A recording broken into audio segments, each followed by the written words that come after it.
the only way that you don't succeed is if you quit. If you know someone who would be an incredible guest for the show, so I'd love to hear about them. Just click the link below. And thank you all so much for being a part of this journey. I really appreciate you guys. Welcome to another fantastic episode of Purpose Driven Progress. As always, I'm your host, Jacob Hicks. And today, man, I've really got some good one for you guys today. Because today, my guest has done a little bit of everything. From DJing weddings, owning and operating restaurants, to working in the public, private, and nonprofit sectors. Brady Gaschler is a serial entrepreneur with deep roots in operations, an evolving role at Plexus, and a strong desire to lead with faith in the workplace. His journey is packed with pivots, grit, and big vision, and I can't wait for you guys to hear about it. So Brady, welcome to the show, my friend. Thanks, Jacob. I'm excited to be here. Man, let's kind of start. I mean, that's a lot to unpack. So let's kind of start at the beginning. I mean, you were kind of a serial entrepreneur like early on, right? Yeah, pretty early on. My parents owned an appraisal company, so I saw it from the early stages. My mom always jokes that I was their first employee as we went to Walmart's or your Walgreens and developed photos to attach to appraisals back in the early days.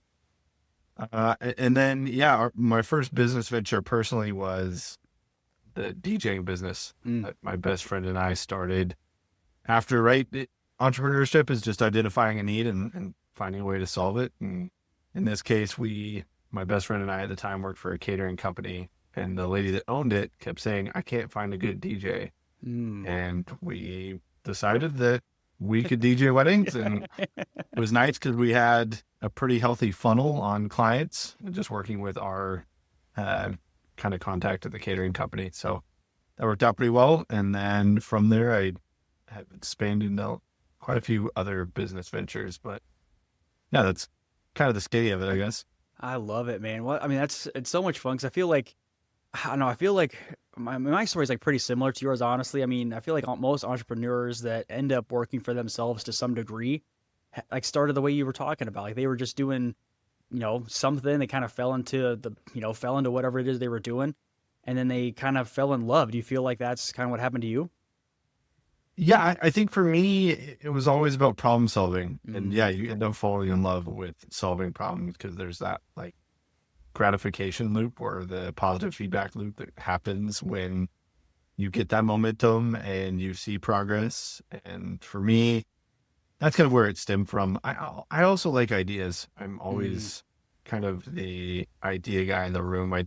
I can run the operations. I can do the tactical things, but people often, my wife always jokes, at least, a lot of my conversations with friends are them proposing some sort of a problem that they have, and then me solutioning with them for hours on end on the 10 different channels they could solve that problem through. So yeah, I got to tell you, that resonates a little bit with me. I got to tell you. So let me ask you though, because I'm right there with you. I think entrepreneurship comes down to problem solving at a large, hopefully replicable scale. But I'm a really big believer that, you could have the best solution, whatever it is, to whatever problem you might have, right? But in my opinion, I really think that it comes down to execution and how quickly you can execute, and then ultimately pivot and learn from your mistakes and try something different. How do you feel about that? I agree with you. I think it's a balanced approach in the sense of, rapid iterations, how quickly you can pivot, learn, and then grow. I also have kind of come to terms with the reality of the McDonald's model, where it's a structured model. So the more structure you can have in place for your people, it allows them to grow and develop, and the business to grow and develop. So it's not, if you can't replicate it, right? We're kind of seeing this with one of our restaurants right now, is the chef is the business. And so if you can't replicate that culture among the people, and if you can't replicate the processes, the menu, even the ordering of the food, everything else, you can't replicate that. You don't necessarily have a business. You have an entity that's built on an individual. So I agree with you. We currently, I guess I can't say their names, at Plexus deal with a lot of startups, and those startups are run hard, fail fast, learn, iterate. But I think there has to be a healthy balance of that and some sort of semblance of structure. And that's for me, right?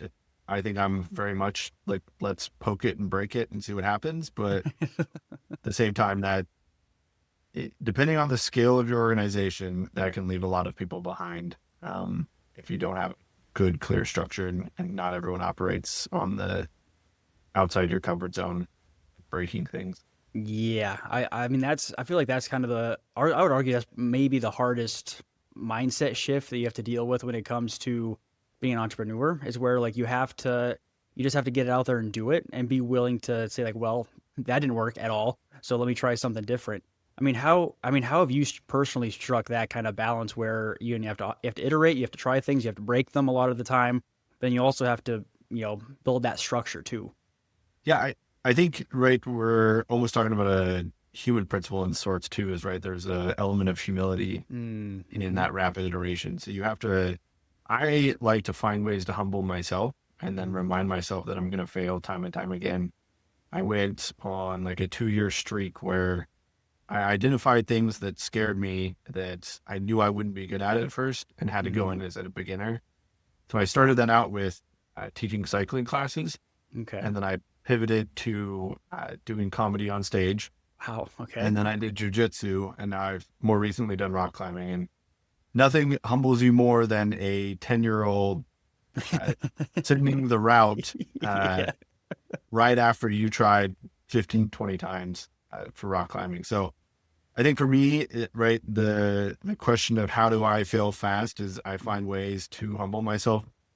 Almost daily, I will tell dad jokes in a lot of my staff meetings, or we do team huddles almost every day. And the dad jokes suck. They really do. But I come to the table every single day and I take a swing and I miss, and I'm perfectly fine with it, right? And so then I can take that same approach to my work and understand that I'm not going to get it right every single time, but the more swings I take at it, the better I'm going to get, and the better my team's going to get. And yeah, I absolutely agree with you. I think it comes down to conscientious failing, right? I mean, I feel like sometimes people, like we were like, oh, well, I tried this thing, the business or whatever it was, verbiage in sales or whatever we're talking about, right? And it's just saying like, well, that didn't work, so I don't know, I guess I'm not any good at this. And like I said, I like one of my favorite sayings when we're talking about failure in particular, and I can never, ever, ever remember who said this, but it's try, fail, try again, and fail better. And I think that's really what it comes down to. And I think particularly in entrepreneurship, in my opinion, it comes down to grit, right? Like you gotta be willing to show up, kind of embrace the suck a little bit, because not every day is going to be a great day, and just keep going. Do you agree with that? Absolutely. It's the author that wrote Think and Grow Rich. He says in his book, essentially, it's a matter of making a decision and then doing the thing to get you towards your decided goal. I think that's the only way that you don't succeed is if you quit, right? Yeah. I mean, I think I think the hardest thing about entrepreneurship, though, right, is going to be so much failure that you're going to have 100 different opportunities to fail along or quit along the way. Yeah. Well, and I think you got to keep going until you find something that works, right? And working doesn't mean like, oh, I started a business 3 months ago and now I'm making $1 million every other day and all this kind of stuff, right? Like, I don't know about you, but I would love that. That sounds pretty good. But I mean, it can be just like, oh, I tried, like a new social media campaign or whatever it is. And like, I got, 5 more likes, or I got a couple more comments or whatever on whatever it is I was trying. So that's my new thing. Now I'm going to do that and replicate that as much as I can until I find something that does a little bit better. Just doing it over and over and over again until you win, really, I think is what it comes down to. At least I think so. Well, I think sports that way, right? You ever played any sport growing up, you're going to continue to fail. And as long as you can do a little bit better, you're going to get to the point to where you're actually succeeding and you're actually winning. Same thing with teams. I think at least for me, the difficult part about the maybe cycles of failure is there comes a point that you have to have things to change your frame of reference or your mindset to be able to look at it in the way that you just kind of portrayed is, oh yeah, I did get 5 more likes. That's a win. That's Yes. progress, because Yes. otherwise I think we often gravitate towards the negative feedback loops, or the negative in our lives is, I think someone once said, you can have 100 good comments on a YouTube video, but you're going to focus on the one bad comment. Yeah. Yeah. I think it's the same thing with everything else, right? Even with businesses, you could have 100 wins. You could sell 100 products based off an ad campaign, but you have one person send in a bad review and you're going to focus all your time on that. So Yeah. finding ways to change your frame of reference, I think, is critical to success. I really, really love that. I don't want anybody to miss it. Like I talk about it at length sometimes, but it's reframing the win, right? And I feel like sometimes it can be so easy, particularly for entrepreneurs, business people, business owners, salespeople, whatever it is.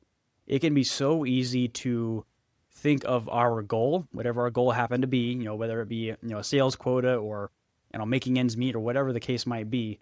It can be so easy to frame the goal as winning, wherein really I believe that the goal should be really more of a milestone on the journey, and the winning is done day in and day out when we're, again, like just getting a couple more likes on a post or whatever it is. There's something small that will ultimately build up to achieving that goal.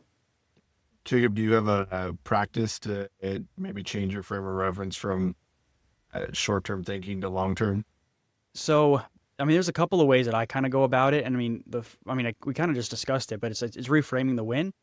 And a lot of the time, particularly if we're talking about reframing the winning, from like the big goal setting or, opening a new restaurant or whatever the case might be, into the smaller things, what I call, it's going to the cookie jar. And I kind of stole this from David Goggins a little bit.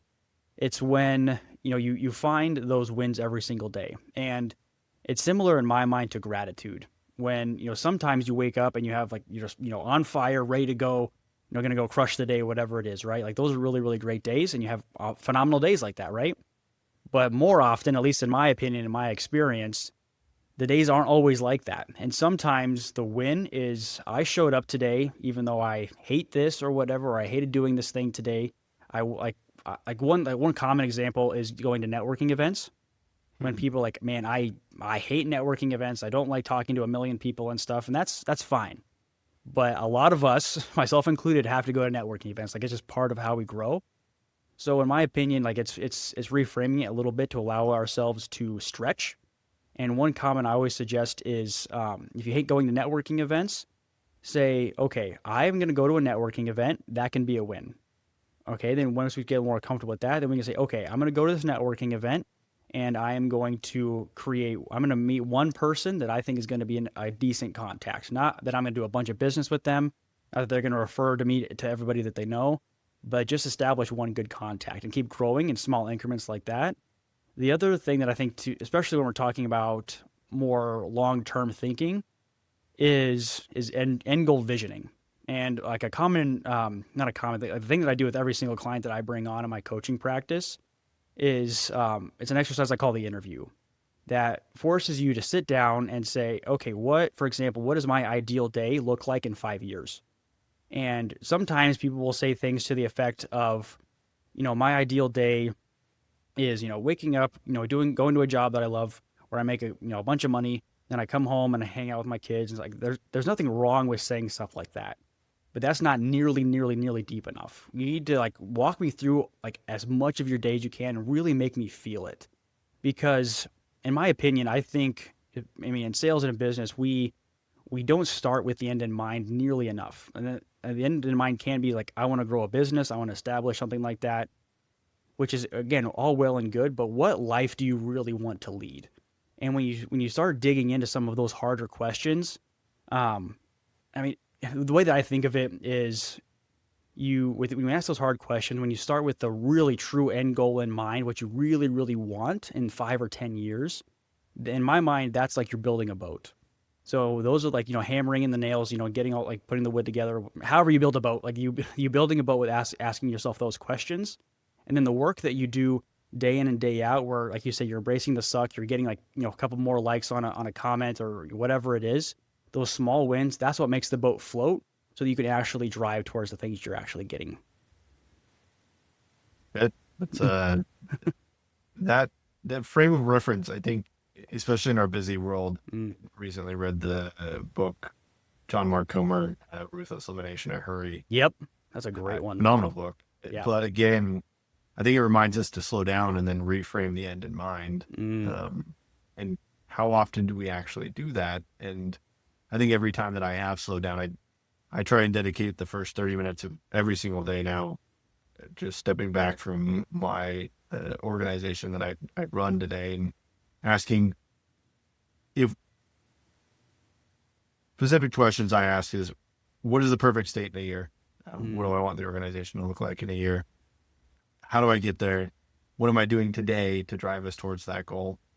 And then really there's some like checks and balances in there of, was yesterday a good day, or are we going in the right direction? And I think at the end of the day, having that conversation with myself, you have to be honest. And I think the honesty is, there's days that I fail, right? There's days that didn't make progress, but reflecting on that and not losing sight of the end boat or whatever we're trying to build, kind of allows us to keep momentum and progress, and slowing down, I think, is key and critical to that. I really, really like that because, I mean, especially in today's day and age, and let me know if you disagree with this, but I feel like we're obsessed with busyness.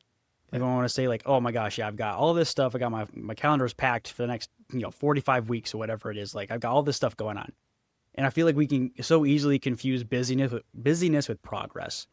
And I mean, you have to make sure that you're, like you said before, you have to take your step back, eliminate some hurry a little bit and say, am I actually driving towards this, vision that I have for my business in a year? And sometimes the answer is no. And often it's not, right? I got lost in the minutia. The group that I manage for the corporation I work with is total group of about 78 people. And I often hear from them, and they know this, is I will ask them how they're doing and they will tell me busy. And instead of just going about the day, I turn around and say, busy doing what? And that often throws people back on their heels. They start to ask themselves, oh man, what am I busy doing? Right. And then I'll continue to ask, well, is it making progress? Are you being effective? Right? Because you can be busy all you want, but if you're not being effective, then there's no progress towards an end goal. And so asking the question like that, pretty consistently for the last 7-8 months has sparked a lot of conversations around people asking, okay, what do I do weekly, daily, monthly, even quarterly? And what's the value of it? And how do we rate those things? And how do we perceive our work? And we recently ran through an exercise that was, I called it the good bad exercise. And everyone in the group kind of just word vomited on a whiteboard what was good about their job and what was bad about their job. And then the things that were bad, we pieced off.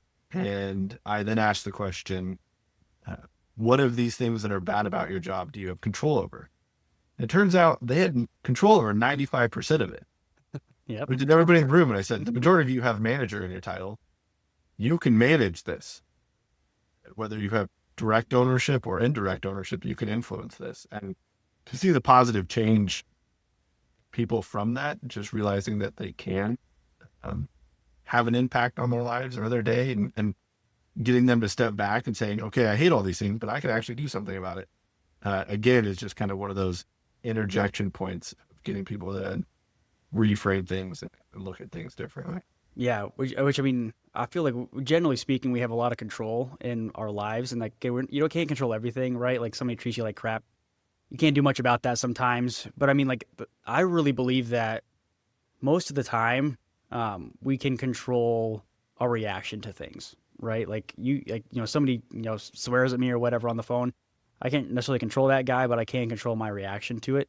If you don't mind, I want to ask a question. I really like that good bad exercise that you guys did. Can I ask for the bad stuff? You said the managers can control these things, right? Or can influence them to some degree. How much of that, like that stuff, whatever it was, came down to them being intentional?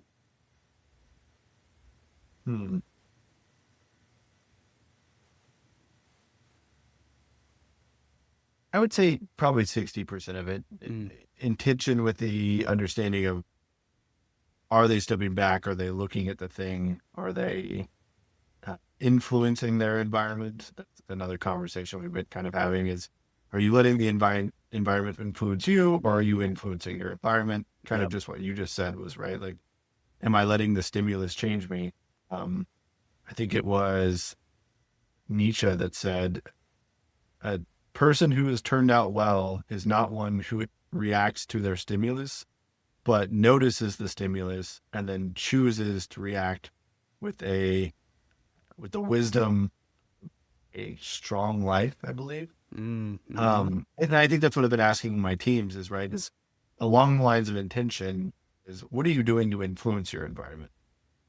Don't just tell me that you have a problem and there's all these things going on. It's, okay, well, how can you stand up for yourself? How can you create a business case for change? How can you interject yourself into the process or the project or whatever else? And that's kind of the approach I take myself too, is if I feel uncomfortable about something in a work environment, right, that input is making me uncomfortable, I will often look at it and say, what can I do about this, right? And there are cases, right, that 40% of non-intentional is like, there's cases that I can't influence it. It is so far out of my purview that that maybe even influencing it would take me too far off the path. But in reality, I think we have control of 99% of the things, whether within our own businesses or within a corporate environment or even our own families, right? It's like the whole leadership principle of start with yourself and hold up that mirror. And I always say that my best friends, and my wife's a great example of this too, is they're the people that actually hold up a mirror to you and say, hey, did you notice this thing about yourself? I don't know if you noticed it, but I don't think it's a great thing. That's to me, a true expression of love is, hey, I only want the best for you. And you're not going that direction. But kind of a roundabout answer to say, yeah, a lot of it's not. I would say it's not them being intentional, but it's not them being aware of their ability to influence their environment and not being encouraged to maybe go do it as well. I love that. I love it. Well, and speaking of love, so we talked about this, off air a little bit, but I wanted to get into like our mutual faith here a little bit. I mean, I've talked about it, before on air. And based on our previous conversation, it's very clear that your faith is really important to you as well. So, can you just express a little bit like how has faith shown up to you, like in your work, or how has it influenced how you lead? Yeah, I think along those same lines, St. Augustine says, love is to will the good of another. I think will is an action or a sacrifice. And so I often find ways to sacrifice either my comfort or my time to make sure that I'm serving and leading those around me. And I really approach it with that is, how can I make the individuals around me better? And often that requires me to be uncomfortable, give hard feedback, give direction, and do it in a very loving way, right? And build those relationships to where the individual that's receiving the feedback knows it only comes from a place of care and compassion. And so for me, that's really how my faith shows up. I often, right, you look at the kind of model that Jesus laid out in the Bible, and he often doesn't lead with a firm stick, but he leads with compassion and care and love. And he goes first, and he often, I'd say he often doesn't use strong words, but he uses wise words to help people find the direction themselves. And so a lot of those things, right, I set out a goal a couple of years ago to read the Bible every single day. I got through the Old Testament, and then my wife and I got married and moved states, and I quit, which I was at the best part, the New Testament, maybe arguably. And I'm trying to kick it off again this year. And again, going back to the Bible every single day is just another reminder of, it's a reflection point, right? Every time I open those words, I hold a mirror up to myself and say, am I doing what Jesus did? Am I doing what is modeled in the Bible? Am I being a good leader? Am I being selfless? Am I putting my pride aside? And so that's kind of how my faith lead my life. And then obviously the gratitude piece that we talked about earlier is I, again, pride in some forms, but I wouldn't have anything I have today if it wasn't for the Lord. And so being consciously aware of that and surrendering those things, and then also being comfortable with the uncomfortable, right? Is if I know that the Lord's going to lead my life and never fail me, then I can go out and have hard conversations and kind of stick my neck out there, because I know if I'm doing it with the right intentions or the right purpose, then regardless of where I land, I'm going to land in a good place. And so it brings courage, it kind of inspires, and that's really a long way, all the ways that maybe my faith influences my leadership. I love it. Like, that's absolutely fantastic. And I totally agree with you too. I mean, it allows you to, like you said, put yourself out there a little bit more than maybe you otherwise would. And I think it ultimately, at least in my opinion, I think it should lead us to ultimately serving others better. I think, where, like you were saying before, like, relationships, I mean, relationships are the cornerstone of like really any business, sales, whatever else it might be. And I think when we, like you said before, like the best relationships are the ones that will hold up that mirror and say, hey, maybe not this way. Maybe we'll try something different. And I think that matters in our personal relationships. But I think if we're doing it in a kind of professional way, I think that can also be true in our professional relationships too. Do you agree with that? Oh, absolutely. I think, right, when you talk about sacrifice and leadership and everything else, I find the times that I turn from that mantra are the times that I'm the most uncomfortable and the most, right? If I start self-serving and say, okay, I want a promotion, or I'm going to go seek this thing for myself, are often the times that I get off the path, right? And I stop looking at ways to serve others and compel them and bring them up and have those hard conversations and give the feedback. And so, yeah, I think we have to find ways to reorient ourselves. And right, reading the Bible is one of those ways. Is you come back to the book and it directs you every single day. And there's lots of other ways. I often find it I call it the scurvy clock. I don't know if you're I'm not aware of scurvy. This is kind of a thing that a friend of mine and I just through conversations developed, but this scurvy clock. So sailors, when they're out on a boat for a really long time, they would have to eat an orange every once in a while. Yeah, they get a disease, right? Scurvy. Yeah, to get vitamin C. And so they had this clock that would remind them it's time to eat your vitamin C. And I think the world works that way too, right? Is if you don't have any sort of a reminder of why you exist, or faith, the Lord, all these other things, and you don't have some sort of a reminder to go back, you will end up getting sick. And that sickness brings death. And so I try and find ways to get ahead of that, either turning back to the Bible, and right, it's not a cure-all, but it reorients me back towards God. It reorients me back towards things that are good, and finding ways to influence that. Another way that I always tell my wife is either you choose your suffering or your suffering will choose you. Ooh, all right. I'm gonna steal And that. so, That's mine. Well, and right, it's whether that's getting up at 4 o'clock in the morning and going to the gym, or right, that prevents against maybe sickness physically. But the spiritual side of things too, right? It's not easy to sit down and read the Bible all the time, or it's not easy to pray every single night before you go to bed, or before meals, and express gratitude and do all these other things. But if you don't do that, from my perspective, right, you're going to get sick in a different way. And your heart will get sick.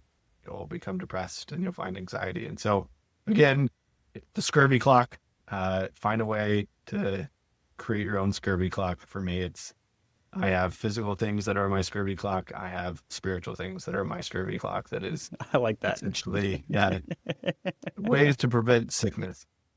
I love it, man. I love it. Well, Brady, this has been absolutely a fantastic conversation. Gosh, I feel like we could just talk for the next 3 or 4 hours. But I'm no Joe Rogan. So as we As we wrap up the episode, I always like to end with goals, but what are some of the goals on your horizons for 2025? Great question. I think for me, we had our first child in December, so Congrats. little Harvard's 3 months old now. I think getting it, really my goals are to continue to sharpen myself against my wife and my wife vice versa, right? Is iron sharpens iron. So we've been leaning into each other in this season of parenting, and obviously just wanting to be the best parents that we can be for our child. I think surviving this year is a great goal. I love it. just between the changes, and talk about another example of entrepreneurship is having a kid is like this constant fail forward, fail fast. Between the cries and the diaper rash and the upset stomachs, you can't do anything right. So a whole nother level of humility, which is fantastic. But yeah, I think for me, when I was setting out my 2025 goals, there's like the simple things of we'd like to buy a house in the valley here and do some things like that. And I think career-wise, I would like to see individuals on my team continue to grow and receive maybe some of the well-deserved recognition that they've earned. And then for me, right, is trying to find that stability in this season of parenthood. Yeah, absolutely, man.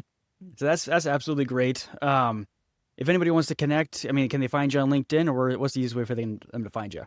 Yeah, I don't have any other social media, so LinkedIn is the one and only place. Yeah, I kicked that bucket a couple of years ago. Love it, man. Love it. Well, I'll make sure to put that link in the show notes. But Brady, thank you again for coming on the show. This has been an absolutely great conversation. And anybody listening, make sure to like, follow, and subscribe, and we will see you guys next time.